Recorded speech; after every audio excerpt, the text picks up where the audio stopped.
The morning of May 9, 1934, dawned cool and gray over Paris. At Le Bourget Airport, the sleek silver Air France Wibault 282T stood ready on the tarmac, its engines humming softly in anticipation of the day's flight. The destination was London, a routine journey for this sturdy aircraft.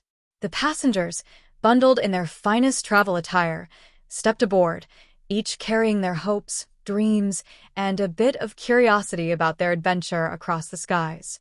Inside the cabin, the seats were arranged neatly, the windows offering a view of the busy airport. Captain Pierre Lemoyne, a seasoned aviator with years of experience, greeted the passengers warmly as they boarded. His co-pilot, Jacques Dupont, a young and enthusiastic navigator, nodded with a polite smile. The passengers were a small but varied group. Mr. Arthur Bentley, a British businessman eager to return home after successful meetings in Paris, Madame Claire Fontaine, a French diplomat tasked with delivering important documents to London, and newlyweds Louis and Marie, who glowed with excitement as they whispered about their honeymoon plans. "Fasten your seatbelts, please," Captain Lemoyne announced. The engines roared, and the Wibault 282T began its smooth ascent into the overcast sky. The plane soared above the French countryside, leaving behind the patchwork fields and winding roads. As it climbed higher, the passengers settled in. Arthur Bentley pulled out a newspaper. Madame Fontaine reviewed her documents, and the young couple shared a small tin of chocolates, giggling softly. The clouds thickened as the aircraft approached the English Channel. Rain streaked the windows, and the once calm skies grew restless.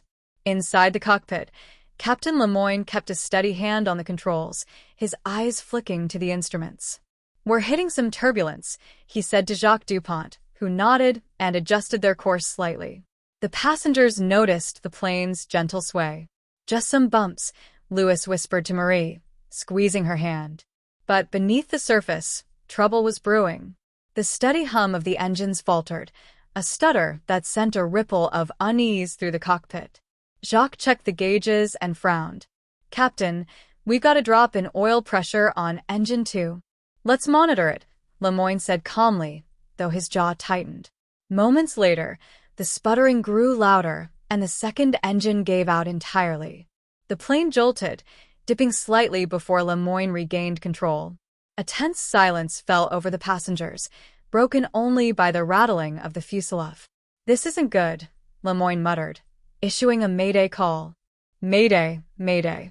Air France 282T, engines failing. Position over the English Channel, near Dungeness." The plane's altitude dropped steadily as the remaining engines struggled against the worsening weather. Below, the churning waters of the English Channel loomed closer. Inside the cabin, fear gripped the passengers. Arthur Bentley clenched his armrests, his newspaper forgotten. Madame Fontaine clutched her briefcase to her chest, her lips moving in a silent prayer. Louis and Marie held each other tightly, their whispered reassurances swallowed by the roar of the storm. In the cockpit, Lemoyne and Dupont worked frantically to stabilize the plane, but the controls grew sluggish. "Brace for impact," Lemoyne shouted. The aircraft plunged through the thick clouds, its silver frame glinting briefly in the faint light before it disappeared from view. At 10:42 a.m., the Wibault 282T struck the icy waters of the Channel with a deafening crash. Fishermen near Dungeness, Kent, saw the plane's final descent. They rushed to the scene in their boats, braving the rough seas in search of survivors. Debris from the aircraft floated on the water, a haunting reminder of the tragedy. Despite their efforts, no one aboard the Wibault 282T could be saved. News of the crash spread quickly, casting a shadow over Air France and the aviation community. Investigators determined that a combination of engine failure and adverse weather had caused the disaster. Though the crash claimed 6 lives, their story became a turning point in aviation history. Engineers and pilots alike learned invaluable lessons, driving advancements in engine reliability and safety protocols. The Wibault 282T's final flight remains a poignant reminder of the bravery of early aviators and passengers who dared to dream of a world connected by the skies.